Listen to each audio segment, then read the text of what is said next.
Amen.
Alléluia. Amen.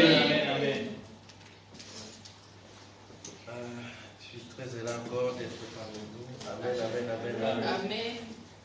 Le dimanche, nous avons appris concernant les temps. Alléluia. Amen. Et c'est le message encore que les serviteurs de Dieu qui ont essayé de développer encore le mardi. Amen, amen, amen. Amen. La Bible dit racheter les temps car les jours sont mauvais. Amen. Amen. On va racheter les temps par rapport à quoi? Par rapport à ta vie. Alléluia. Amen. Il y a un passage français qui dit, je sais pas, j'ai oublié comment on appelle ça. C'est un adage, je ne sais pas. C'est un passage français qui dit. Un Français a écrit, la vie est comprise en regardant vers le passé. Alléluia. Amen. La vie est comprise en regardant vers le passé. Mais elle est mieux vécue en regardant vers l'avenir. Alléluia. Amen. Donc si tu veux mieux vivre et bien vivre, il faut regarder ce qui s'est passé le passé. Il faut regarder d'abord le passé. Le passé va t'instruire. Alléluia. Amen. Et tu es dans le présent. Maintenant, tu vas regarder dans l'avenir. Amen. Amen. Et c'est par là que tu vas regarder. Ah, je suis où? Je viens d'où? Je suis où? Et je vais où? Alléluia. Amen. C'est pour ça que j'ai dit, il y a un Français qui a écrit, la vie est comprise en regardant vers le passé, mais est mieux vécue si tu procèdes tes regards vers l'avenir. Alléluia. Amen. Il y a 3 temps, le passé, le présent et l'avenir.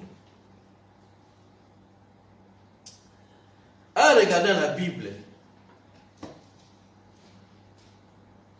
Dieu a voulu se manifester, a voulu faire voir son peuple, son existence. Alléluia. Amen.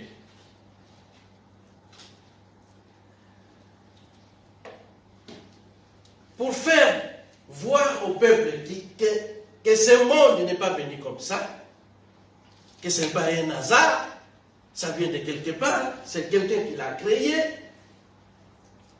Dieu a voulu faire voir que non, ce monde, c'est moi qui l'ai créé. Alléluia.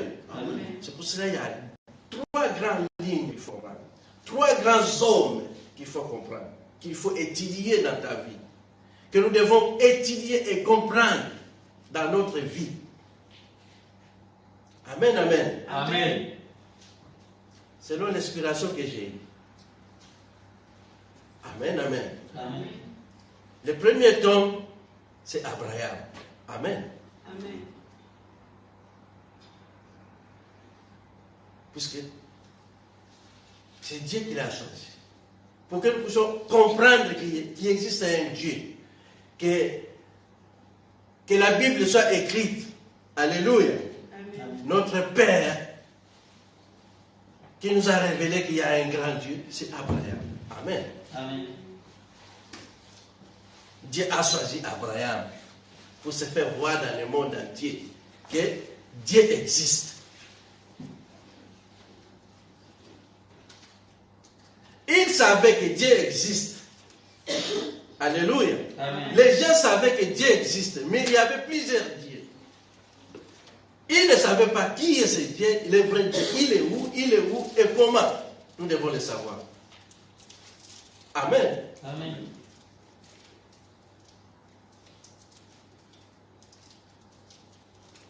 Les gens étaient dans l'embrouille. À part Adam et Ève, qui connaissait Dieu? Puisque Dieu venait les visiter chaque soir. Amen. Amen. Et Dieu a voulu se révéler encore à Abraham. Amen. Amen. Et le deuxième homme, c'est Moïse. Amen. Et le troisième homme, c'est Jésus-Christ. Alléluia. Amen. C'est très important. La Bible dit, marchons selon l'esprit, vous n'accomplirez pas les désirs de la chair. Amen. Amen. Si nous marchons selon l'esprit, Dieu va comprendre, Dieu va nous exaucer et Dieu va délivrer son peuple. Amen, amen, amen. Amen. Nous allons voir, nous allons lire. Qu'est-ce que Moïse est venu faire d'abord? Moïse, parce que c'est l'inspiration que j'ai eue aujourd'hui. C'est la vie de Moïse. Amen. Amen. Vous connaissez Moïse. Où est-ce qu'il a commencé? Sa naissance était où? C'était la lignée de la descendance d'Abraham. Alléluia. Amen. C'est parce que j'avais dit qu'il faut étudier les grands hommes là. Ces grands hommes. Abraham, Moïse et Jésus-Christ.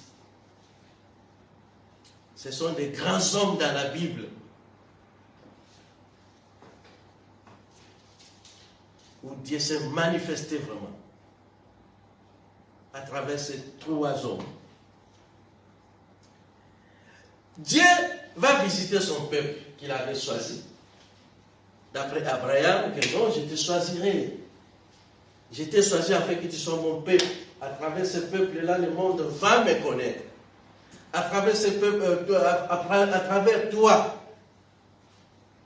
le monde entier va savoir qu'il y a un Dieu, un vrai Dieu qui existe, qui a créé les cieux et la terre. Alléluia. Amen. Et Moïse doit se trouver dans cette lignée. Moïse, en grandissant dans la maison de Pharaon, il avait compris un peu que non, on dirait, c'est moi qui va délivrer les peuples qui sont en train de souffrir dans ce pays de l'Égypte. Il avait cette inspiration, mais pas totalement. Alléluia. Amen. Et c'est pour cela qu'il avait commencé, mais ça n'a pas marché. Et Moïse va fuir. Il va fuir dans un pays très loin. Et là où il avait pris fuite, c'est par là où Dieu va les rencontrer. Amen, amen, amen. Amen. Et quand Dieu va lui rencontrer, regarde ce que Dieu a dit à Moïse. Amen. Nous connaissons l'histoire. Nous allons lire versets 7 à 8 seulement. Versets 7 à 8. Chapitre.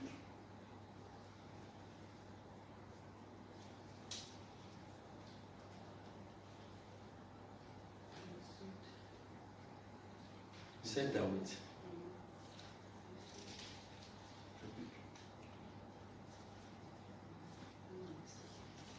Chapitre. Ok. Excusez-moi. Chapitre 3. Livre. Exode, chapitre 3, versets 7 à 8. Exode.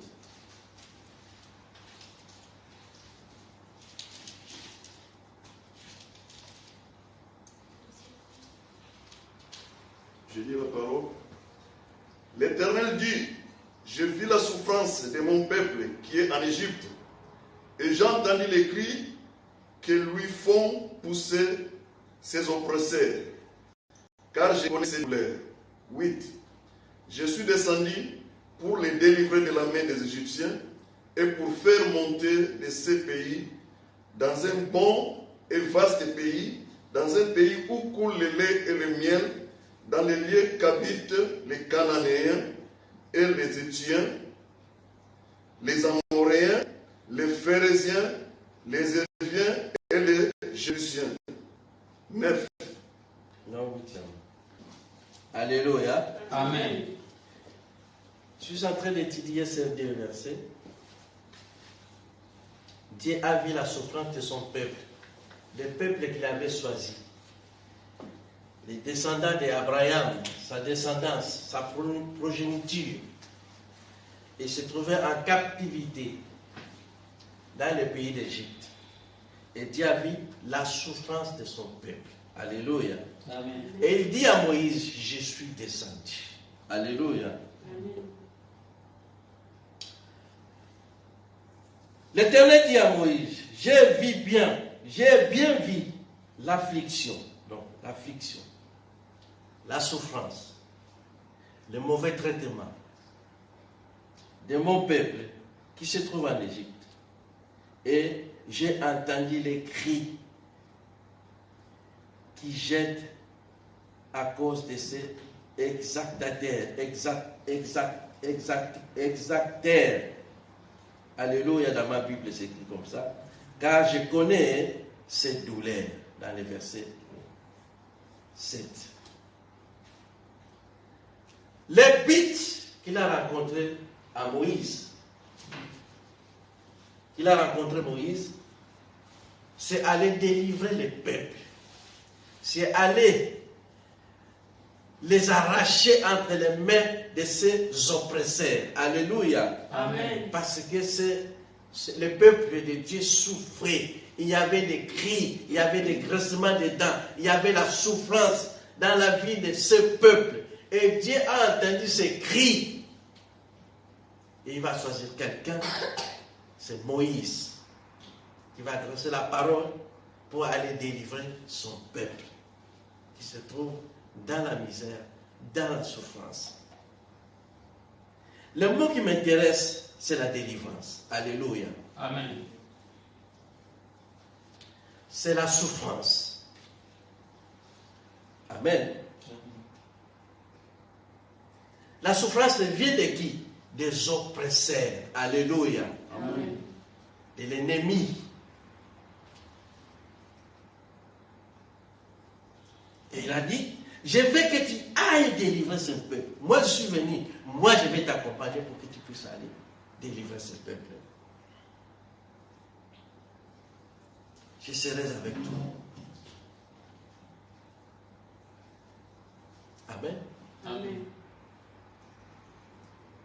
Et au verset 8, il dit, je suis descendu pour les délivrer de la main des Égyptiens, pour les faire monter dans ces pays-là, dans un pays bon et spacieux,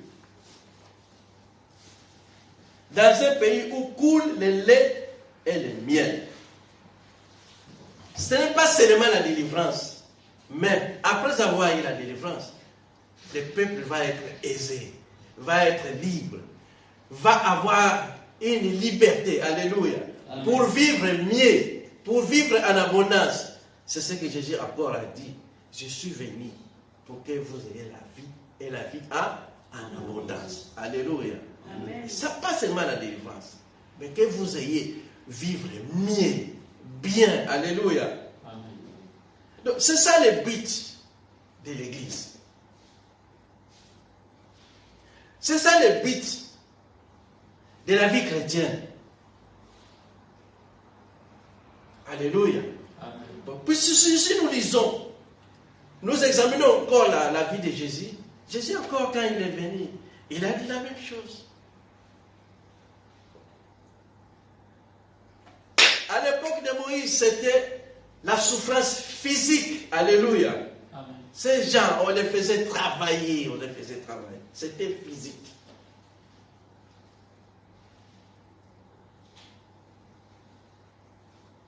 Ces oppresseurs les faisaient travailler dans des conditions qui étaient accablantes. Ils ne pouvaient pas se reposer. Ils travaillaient dans la souffrance.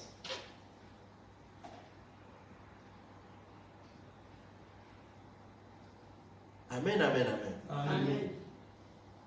Soulignez le mot délivrance. C'est la délivrance. C'est la délivrance. C'est très important. Si Dieu te donne un peuple, si Dieu nous donne un peuple, nous devons voir ces peuples-là. Est-ce qu'ils vivent dans l'abondance? Quel est leur problème? Quel est leur souci? Amen. Amen. Est-ce qu'ils ont un bon pâturage? Est-ce qu'ils sont bien nourris? Est-ce qu'ils sont bien traités?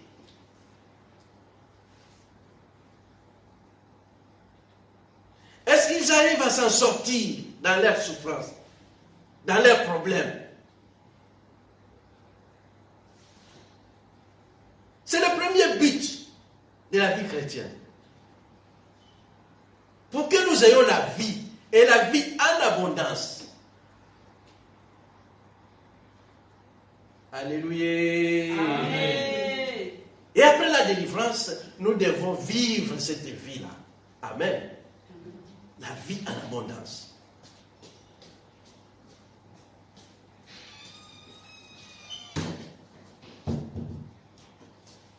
Au moment où nous vivons actuellement, c'est ce que nous devons regarder dans la vie chrétienne.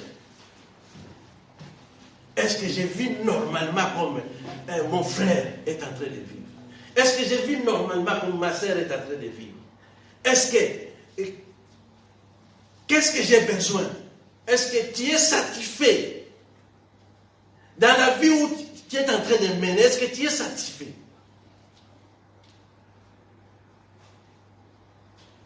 Amen. C'est ce que nous devons voir dans nos vies.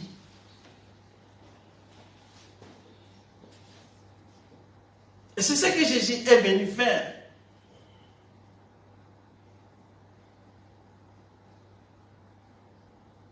Et quand Jésus les a libérés dans la souffrance, ils sont sortis de l'Égypte.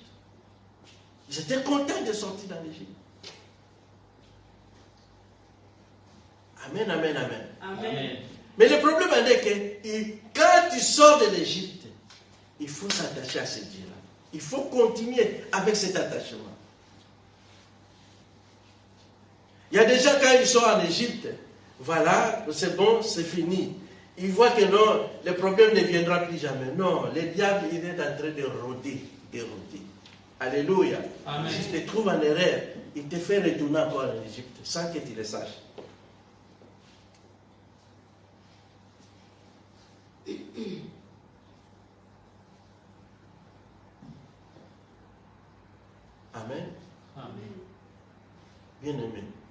nous devons savoir, nous venons faire quoi à l'église? Est-ce que ta vie, comment elle est? Est-ce que tu es content de la vie que tu es en train de mener? Est-ce que tu es satisfait de la vie que tu es en train de mener? Ou bien de la vie que tu es en train de vivre? Est-ce que tu es satisfait?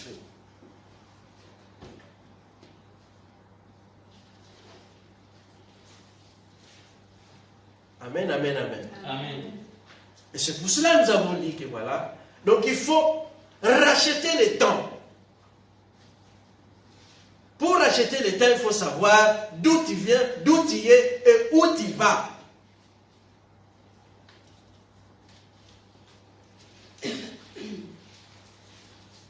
Après avoir rencontré Jésus, ta vie ne doit pas être la même.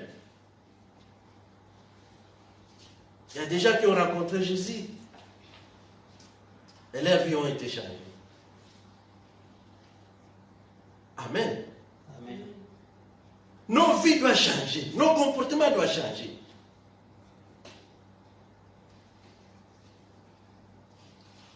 Et s'il n'y a pas encore un changement, donc persévère, continue à prier jusqu'à ce qu'il y ait un changement.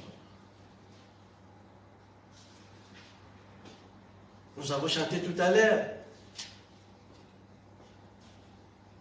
Dieu nous a donné un moyen, c'est la prière. La prière et la parole. Ce sont les deux moyens qui peuvent nous libérer, qui peuvent nous apporter ce que nous avons perdu. C'est à travers ces deux moyens. En premier lieu. Et l'attachement. En troisième lieu. Il ne faut pas lâcher et aller jusqu'au bout. S'accrocher dans cette vie. Amen. Amen. Puisque le diable est en train de rôder. Alors ne fais pas gaffe.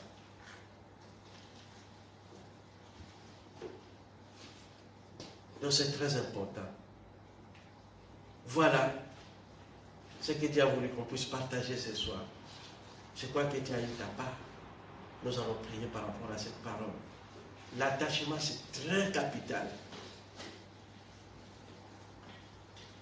Il faut persévérer. La Bible dit, c'est lui qui persévérera jusqu'à la fin. C'est la persévérance, c'est la continuité de la vie chrétienne. Il ne faut pas lâcher.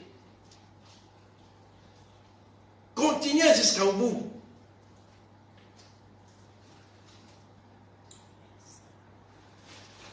Amen. Amen. Nous allons incliner nos têtes, nous allons prier par rapport à ce texte que nous avons lu.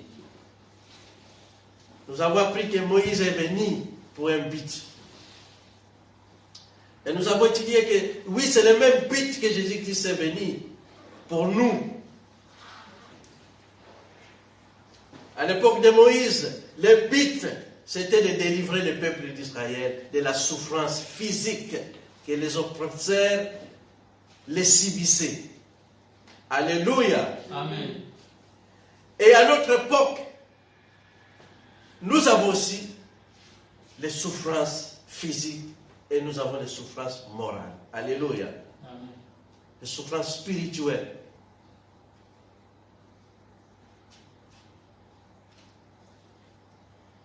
Ce sont des choses à contrôler dans nos vies. Amen, amen, amen. Amen. Il y a des gens qui nous oppressent spirituellement, sans qu'on les sache. Il y a des gens qui nous oppressent physiquement aussi, et nous les voyons. Amen. Amen. Mais si nous vainquons dans les spiritualités, nous allons vaincre dans les physiques. Amen. Amen. Nous allons prier par rapport à la parole que nous avons écoutée.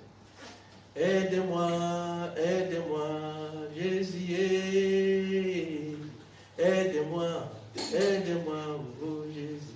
Oh, aide-moi, Jésus. Aide-moi, aide-moi, Jésus. Aide-moi, aide-moi, oh Jésus. Pour te servir, moi-même je ne pourrai pas. Pour pour te servir. Moi-même, je n'arrive pas. Viens nous secourir dans ce monde de péché. Viens nous secourir dans ce monde de problèmes. Oh, aide-moi, Jésus. Aide-moi, Aide-moi, Jésus. Aide-moi, aide-moi, oh Jésus. Que Dieu nous aide à comprendre notre délivrance. Prions, alléluia. Papa, nous te demandons, Seigneur, aide-nous à comprendre, Seigneur, mon Dieu, mon roi. Déjà que tu as choisi dans la Bible, Seigneur, tu nous as choisi pourquoi, Seigneur, mon Dieu, mon roi. C'est pour que nous ayons, Seigneur, la vie en abondance. C'est pour que nous ayons, Papa, la délivrance, Seigneur. C'est pour que nous ayons, Seigneur, mon Dieu, mon roi, la vie en abondance, la délivrance, Seigneur, mon Dieu. De s'acquitter, Seigneur, mon Dieu, ô Seigneur, de la souffrance que nos oppresseurs, Seigneur, nous sont en train de nous subir, Seigneur, mon Dieu. Papa, aide-nous à comprendre, Seigneur, mon Dieu, mon roi, et passer le présent et l'avenir, Seigneur, mon Dieu. Comment nous devons nous préoccuper, Seigneur, mon Dieu. Comment nous devons affronter l'avenir, Seigneur. Et avec qui nous devons affronter l'avenir, Seigneur, mon Dieu, mon roi. C'est avec Jésus-Christ, la parole, Seigneur. Oh Seigneur, manifeste-toi et agis au milieu de nous. Merci, Papa, pour ton amour, ta grâce. Ainsi nous t'invoquons. Merci, Tout-Puissant. Et nous disons, Alléluia, Seigneur. Amen. Amen. Jésus, Jésus. Amen. Il est comment? Il est merveilleux. Amen, amen, amen. Amen.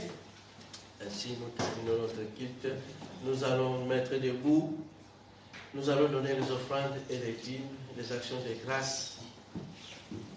Car ça fait partie de la vie chrétienne. Amen, amen, amen. Amen. Un chat de feu.